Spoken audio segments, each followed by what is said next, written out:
All right. Good evening, everyone. I am going to call to order the Oak Harbor Planning Commission for their regular meeting on October 22nd, 2024. It is 6 o'clock. First item is our roll call. We have three commissioners and the chair present, Commissioner Gore, Commissioner Bradley, Commissioner Fry, and then Chair Engelbrett. Two commissioners are absent, Commissioner Wilson and Commissioner Morrow. And we also have our council member, Jim Wiesner, online.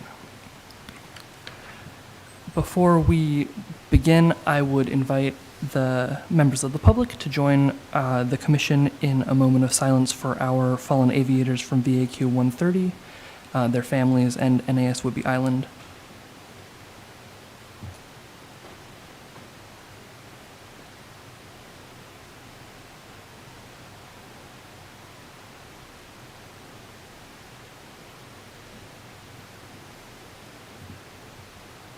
Okay, thank you all. So our next item is approval of the September 2024 regular business meeting minutes. So I'll give you all an opportunity to review those, and when you're ready, I'll take a motion.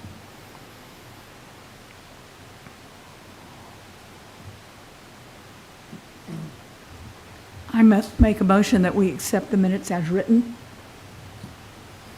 I second that motion. Motion by Gore, seconded by Fry. All those in favor? Aye. Motion passes. All right. Next is our public comment period. During this time, citizens may comment on subjects of interest that are not on the agenda or agenda items. To ensure that comments are recorded properly, please state your name clearly.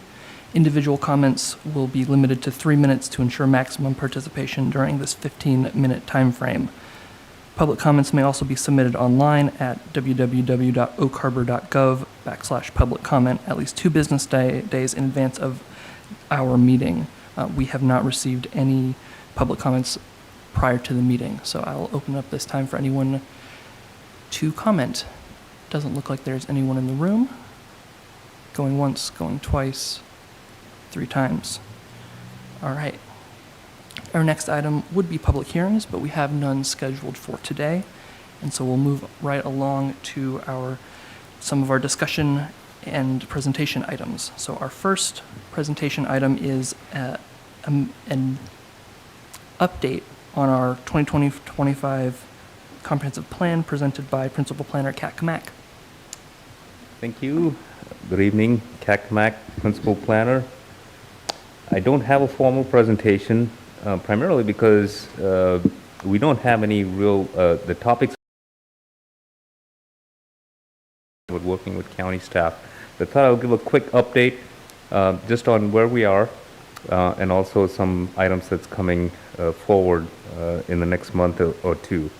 So we are working with the county staff who's looking at our buildable lands analysis and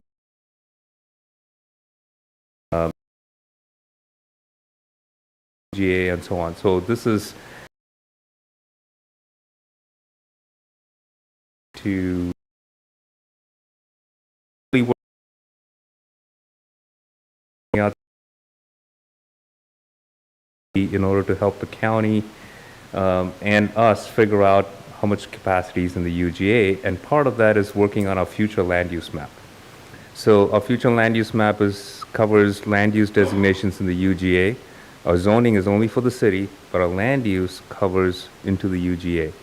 And when we work on that document, we convey to the county what we expect to happen in the UGA. And that's important because that's how they determine where there's capacity, where do we think residential will go, where we think industrial will go, because we have lands that are designated for different uses in the UGA, and we need to chat with them about that. So we are working in the background as staff on all of these background issues. We're going to bring a lot of them to the next Planning Commission meeting in November. We'll talk about the future land use map. We'll talk about the survey results. We've got about 300 surveys, which is really good. but that's a lot of comments. And so we have to work through those and try to summarize what we think people are saying. So we're working on all of that in the background, and we'll have that at the November meeting. As much as housing is in the foreground and a very important discussion for us to have, the comp plan encompasses more elements than the housing, and there are other elements that are also needing updates. So we will be bringing some of those items in terms of where there are gaps and where we should consider policies. We're also, if you remember, we got grants from the Department of Commerce to include a new element, the climate change element. We haven't talked about that, so that's going to be coming as well. So these are all things that are queued up for the next 2 to 3 months. So currently, it's just kind of a work time for us, and so we're putting in the time. But we should have more information at the November meeting. So with that, I will, that's all I have for an update. If you have any questions related to generally comp plan or anything, I'll be happy to try and tackle it. Or if you have any questions, we can bring back more information at the next meeting. But that's the update I have for you right now. Thank you. Okay. Anyone have any lingering questions? Okay, we'll give Commissioner Gore a second to figure out how to word it. But I will say just thank you all for your work, and good time to get nose to the grindstone and all that. Absolutely. So in working with the county, you're working with the staff, not Yep. the commissioners, is that correct?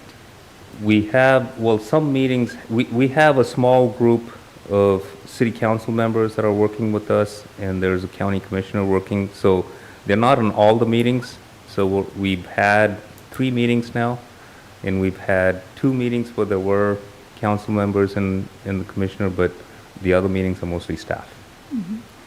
How would you characterize the acceptance or non-acceptance of the fact that we need UGA to be able to put enough housing in?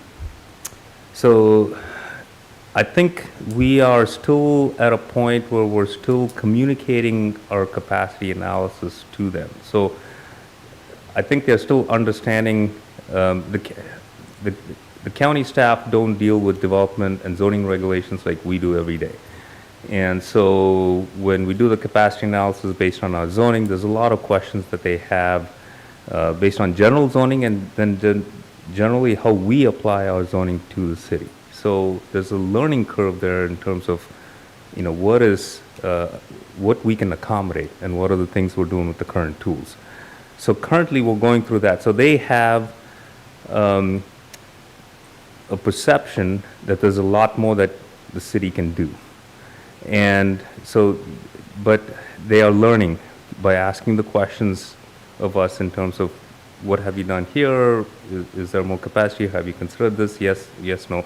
So they're going through that learning process and coming to an understanding of where the situation is. So I think it's changing and evolving as through our discussion, but they are definitely the agency that will eventually have to justify or defend the UGA, so they want to learn more about it and try to get the best understanding of what we're asking. So I think there's good intention, but I have no idea where we're still going with it.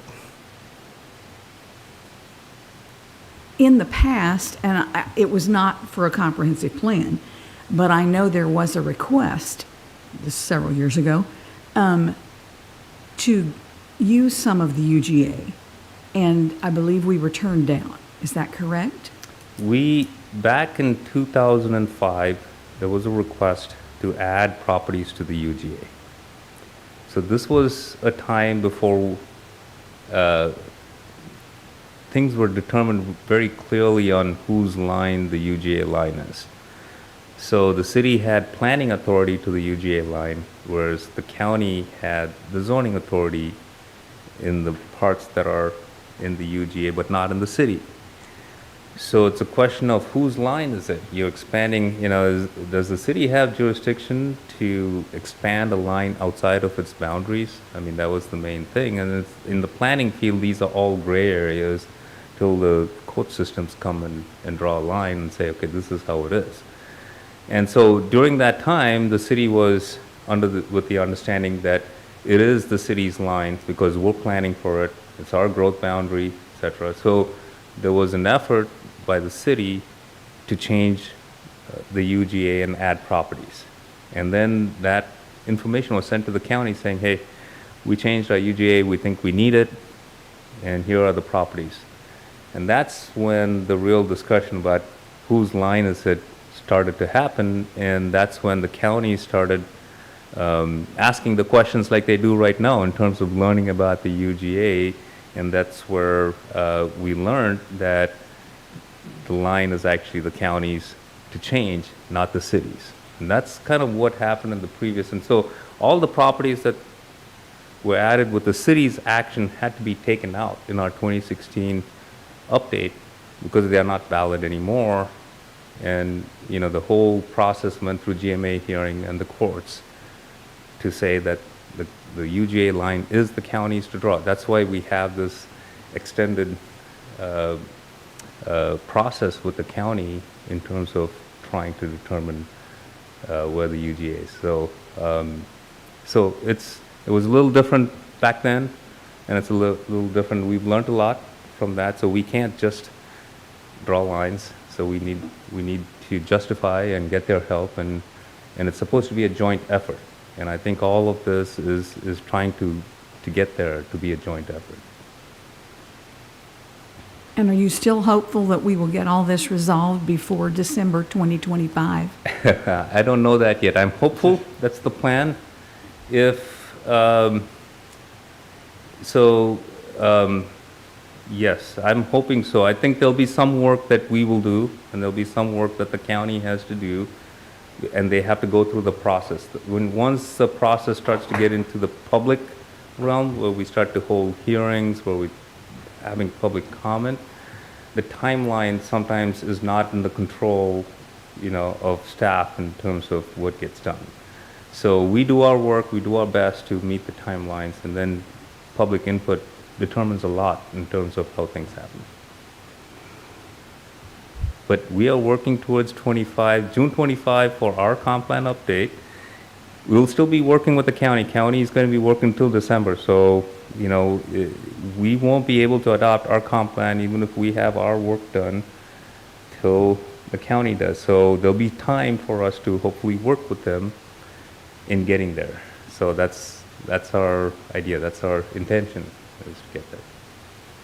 Thanks for the clarification. Anyone else? Okay. Question that I have, and more of a direction, I guess, from you all, in terms of the other components of the comp plan that you are all starting to work on, from our perspective, are there things that we should sort of shift our focus to think about, right? Like, I know that we've been talking a lot about housing and then how that ties into green space and parks and rec and that type of thing. Are there other focuses that you would like us to think about sort of as we go home at night and that type of thing, to like put us in the headspace where we can discuss other components of this? Absolutely. Great question, and I don't have a full grasp of where we are in the gap analysis and what are the policies that will be requested to consider as part of the change. My general overall view is that hopefully our comp plan is pretty good. With the 2016 update and with other subsequent updates we've done, we've tried to keep up with the state law. So we shouldn't have to hopefully fill in too many gaps. So I'm anticipating not too big of a policy changes in other areas of the plan. We'll be bringing it up to standard with other jurisdictions that are required to do so, and so our standards will be somewhat same as every other jurisdiction. So nothing unique necessarily. We may have to consider some major policy shifts, at least our perceptions of it, in considering mainly these UGA expansions and density in the UGA in terms of how density is achieved, how we calculate density, and how services are provided. And in those, there may be some policy questions that we may have to consider. But those are still not clear yet, and that's why I say a lot of this is not ripe for discussion yet. They haven't risen to a point where we can clearly say, okay, here's the policy question that we need to consider. So there's a lot of still issues we're working with, and we haven't filtered out what is the real issue and, what to bring forward for discussion at this time. So by November, we'll probably have a little better idea, and going into December, we'll have even more. I think January is going to be the time when we'll start to address some of what you're talking about. Okay. Sounds good. Going once for more, twice, 3 times. All right. Thank you very much. Thank you. Okay. Our next discussion item is on flood damage prevention, and that is going to be presented by our senior planner, Dennis Lefevre. Yes. First of all, can you hear me okay? Yes. Good. Okay. And can you see me? Yes. Okay. Perfect. I realize I have not met most of you folks, so a brief background of myself. I was a full-time senior planner with the city of Oak Harbor since April of 2015. I retired at the end of March of 2023 and was asked to stay on and help with some of the environmental work that the city has and some of the shoreline issues that the city has. And in my capacity at this current time, I'm working 2 days a week. So it works out well for me, and I hope it works out well for the city. My presentation tonight is on flood damage prevention. It's a code amendment, and it's entitled 17, Chapter 1720 to be precise. And I do have a PowerPoint which I'll share.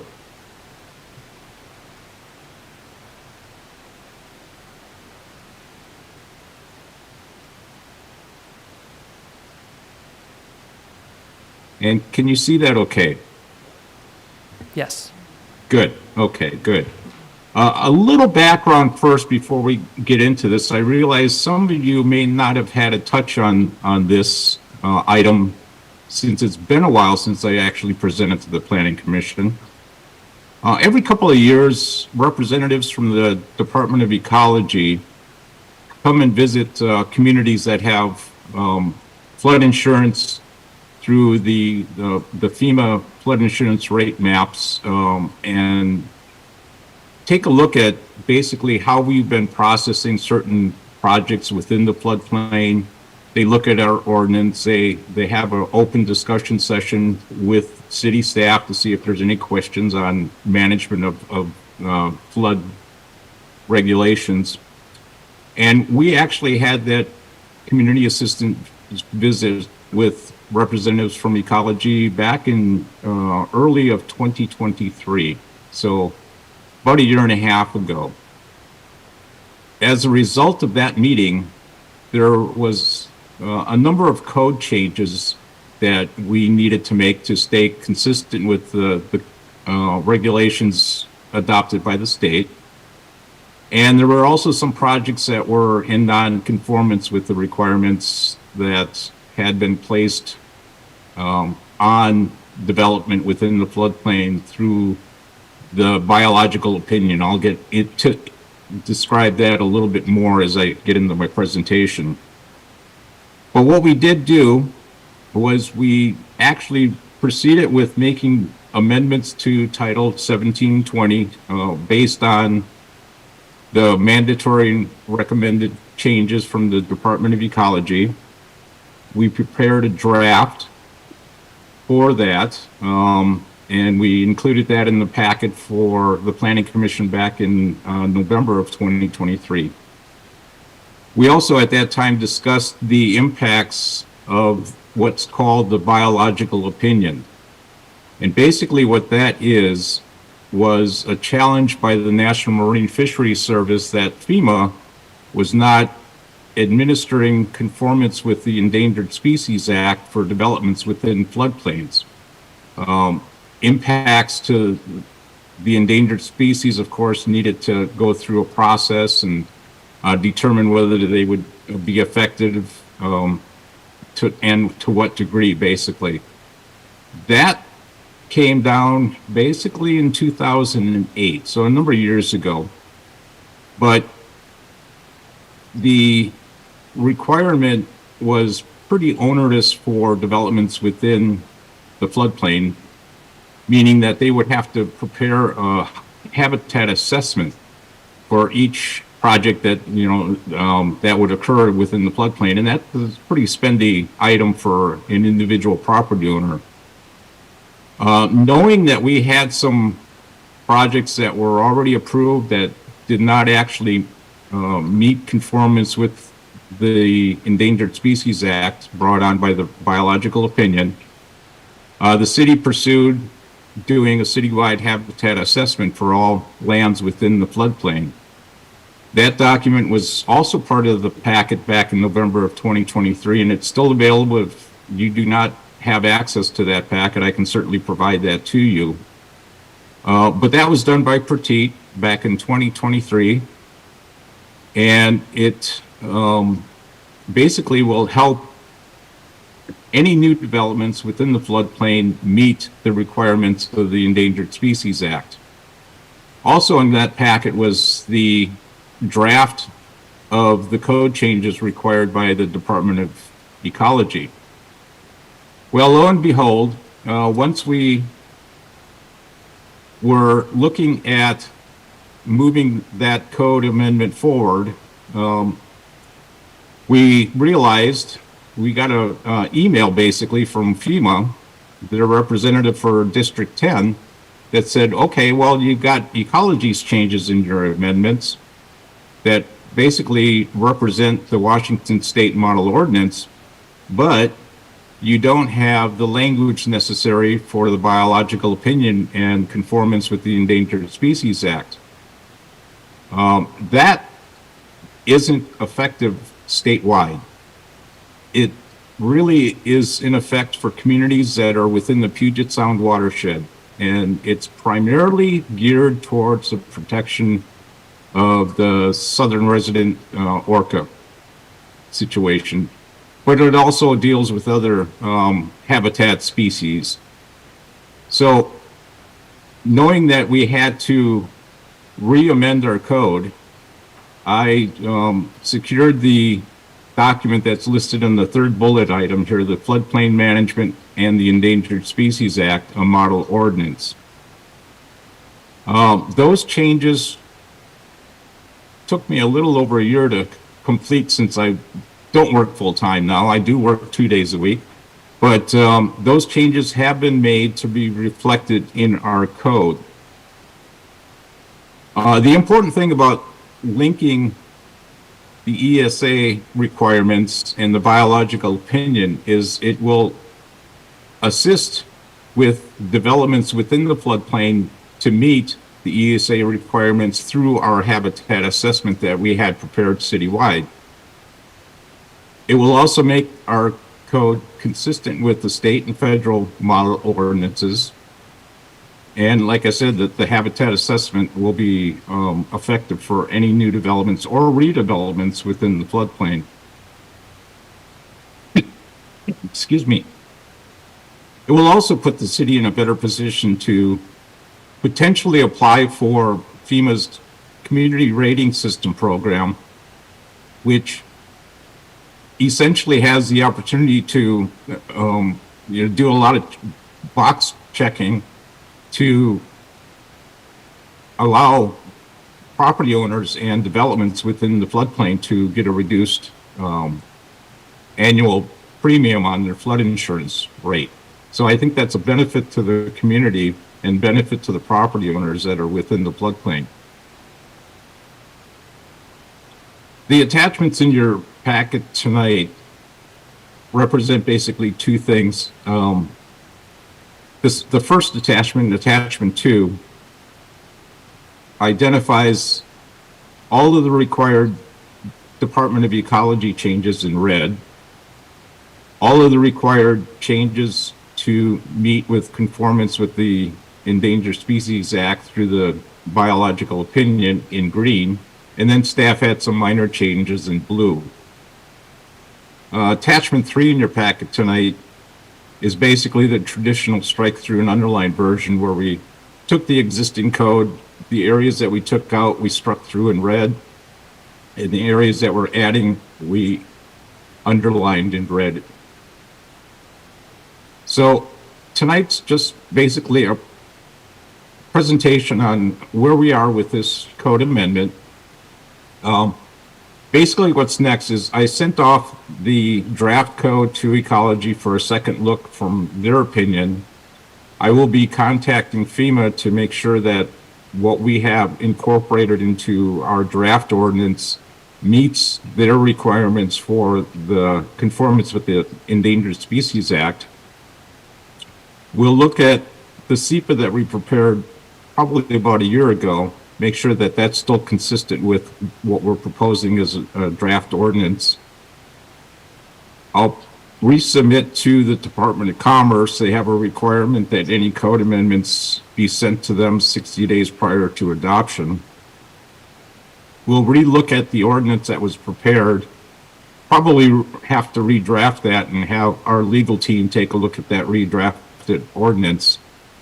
And I plan to come back the first quarter of next year to kind of give you an update as to what responses we had from Ecology, FEMA, and also present the draft ordinance for your review. I will be setting up this ordinance, assuming everything works according to plan, for public hearings and adoption in the second quarter of 2025. So with that, that's my presentation on this. I hope that helps kind of update you as to where we are with this code amendment, and would be happy to answer any questions that you might have. Thank you very much. Do we have any questions for Dennis?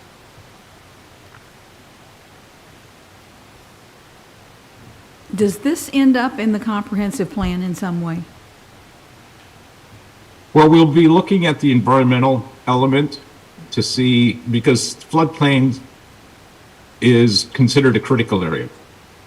And critical areas will be placed in, well, they are in the environmental policy element of the comprehensive plan. So we'll look and make sure that we're consistent as far as the policy directives in the comp plan, yes.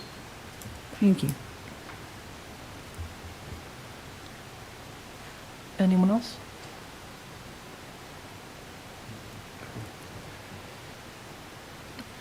Do you think you could walk us through a little bit about sort of the, I guess, why does flood insurance and code amendments, why do those things connect together? Why is that sort of how we are pursuing this sort of protection? Is that something you can walk us through a little bit, sort of background?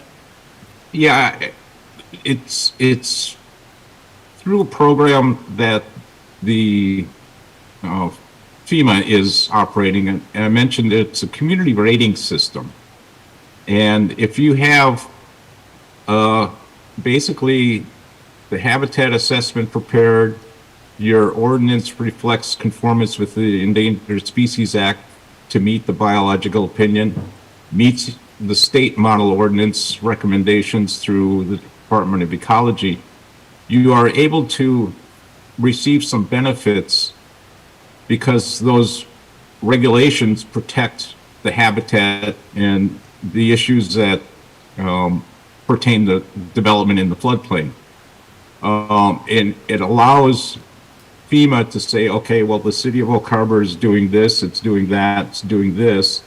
And those are all accumulated into a rating system that allows us to become stronger and allow property owners, current property owners, as well as new developments, to get a reduction in their annual flood insurance rate. So it's a long-term benefit. I don't have the dollar amounts to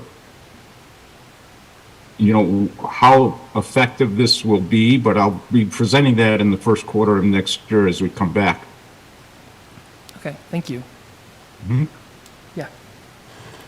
So I'm trying to, he brought up a good point, so I'm trying to wrap my head around it. So the way that the homeowners of the city of Oak Harbor get a benefit on their insurance is because the city is going to the measures to protect ecology and et cetera, But how does that save them money? Is that because when they come out and do, hey, the city of Oak Harbor's doing this, so they fall underneath this code number, so the residents of Oak Harbor's insurance should be this? Because it's my understanding that your insurance is based on a regional assessment for insurance purposes for your premiums.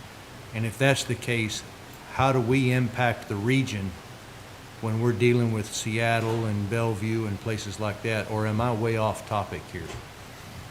Well, no, that's a good question, and one that I don't have a really good answer to until I really investigate the community rating system. But I do know that Ecology and FEMA looked at it from a local jurisdiction standpoint, and not so much on a region-wide standpoint. If we have certain areas of our code that are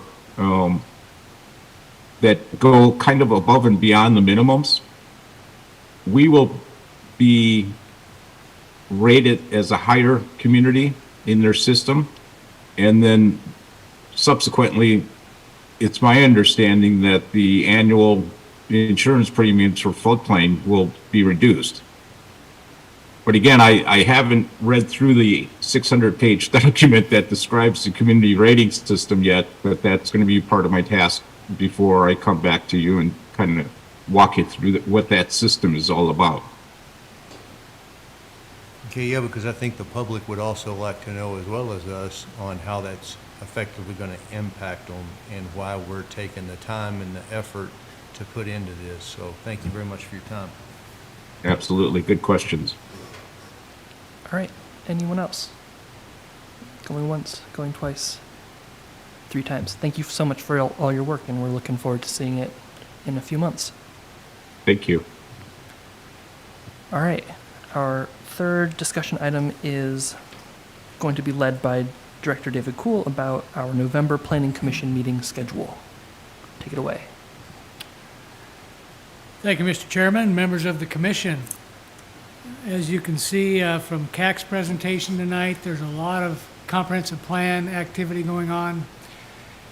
We weren't quite ready with enough material tonight, but we anticipate having a lot of material ready for you in November, as CAC said. The gap analysis will be moving forward.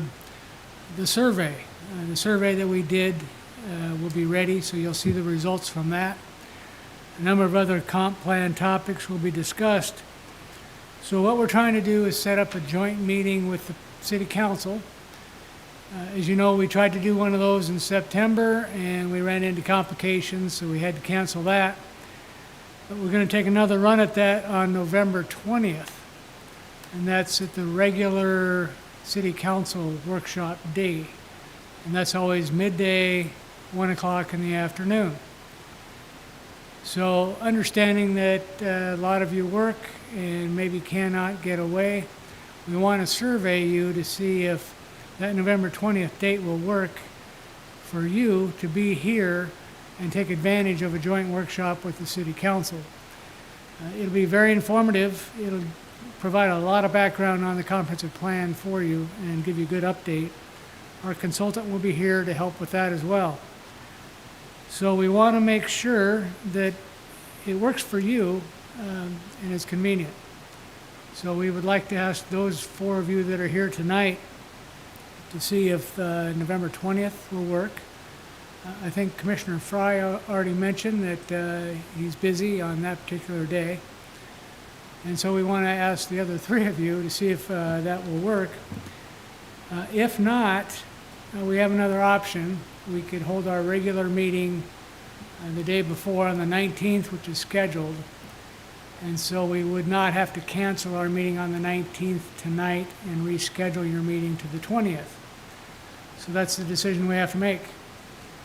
Do you want to cancel the meeting on the 19th and go ahead and be part of the joint workshop? Or do you want to stick with the regular game plan? And so it looks like Commissioner... Our meeting is question? not on the 19th. We had already moved it to the 12th. Oh, okay. If So it's on the 12th. 12th, I can do it. If it's on the 19th or 20th, I can't. So that sounds like two of you cannot be at the joint workshop. We can reschedule that possibly to January or another day. We'll decide that later to see if there's a better date for you to take off in the middle of the day and hang out with the city council and talk comprehensive plan.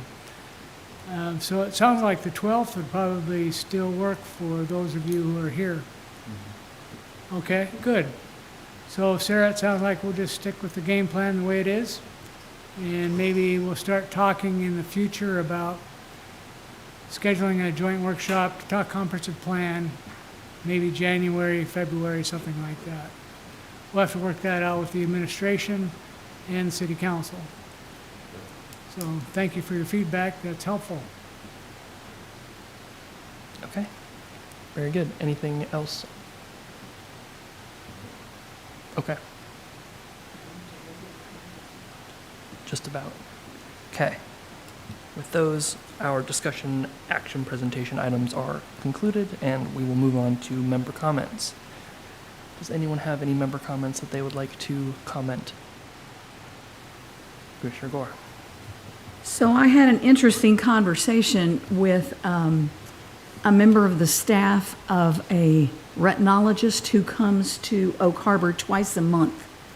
We have limited medical in several areas, that being one of them.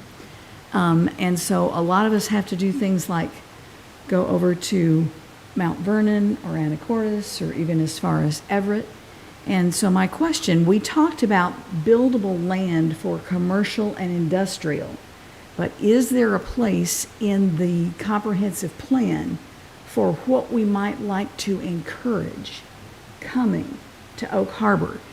Because it was her thought that if planning commissions, city, whatever, actually went to many of these doctors who are coming here on a sort of regular basis, that we could perhaps get more, being the city on Whidbey Island.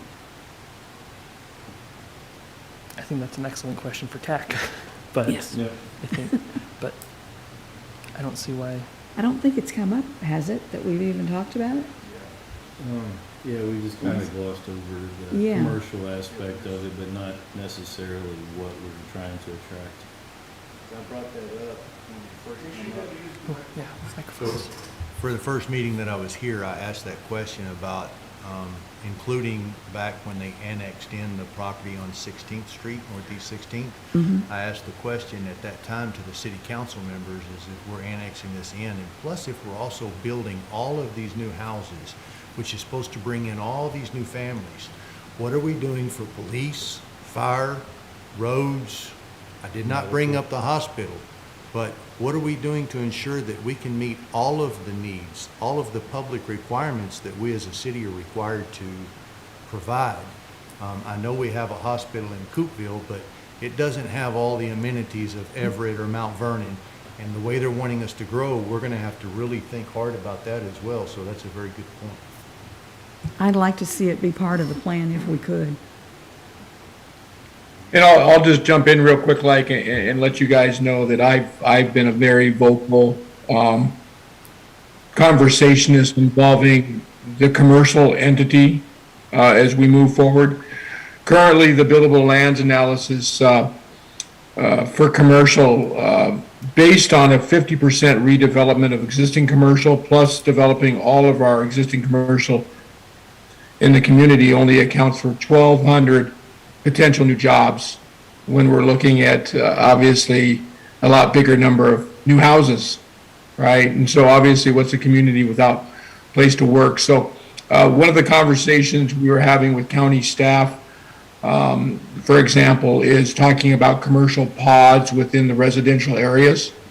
It's a great way to, cut down on emissions. People don't have to travel so far. What's wrong with having a commercial center in a housing development where people can travel to? That's the way a lot of the towns around us are developing. So I appreciate you guys bringing it up, and I hope you keep pounding on that, because it is something that tends to get lost in this housing conversation, but reality must be part of the housing conversation, even though it's commercial.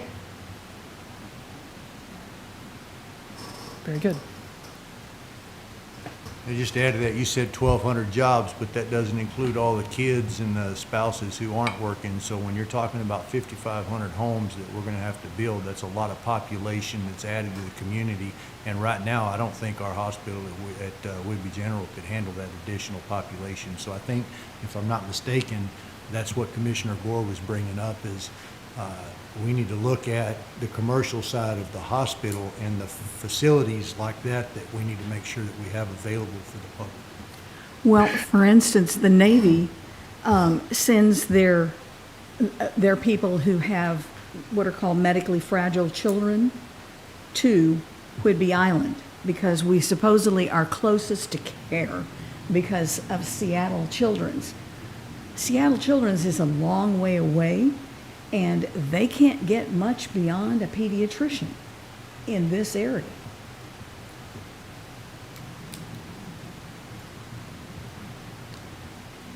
Okay. Any other commissioner comments? All right, and I have none as well. So with that, we will move on to our next scheduled meeting date is November 12th, 2024. Hope to see you all there. And our last item is adjournment. So if there's nothing else, I would take a motion to adjourn. Make a motion that we adjourn. Motion by Fry, second by Gore. All those in favor? Aye. Motion passes. Good night, everyone.